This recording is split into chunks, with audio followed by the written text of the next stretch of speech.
मी आता कामावरनं घरी जात आहे.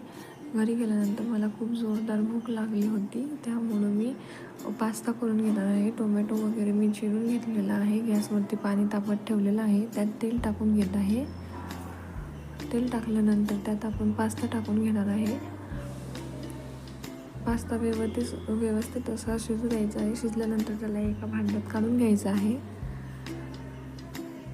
नंतर कढईमध्ये तेल टाकून जिरं मोहरीची फोडणी द्यायची आहे. कांदा, टोमॅटो, मिरची टाकायची आहे. ते व्यवस्थित झाल्यानंतर लाल मिर्च पावडर आणि पास्ता मसाला मी टाकलेला आहे.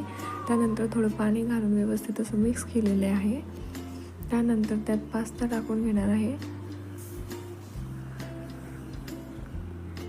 पास्ता व्यवस्थित मिक्स केल्यानंतर त्यात थोडी कोथिंबीर टाकायची आहे. आता मी प्लेटमध्ये काढून घेणार आहे.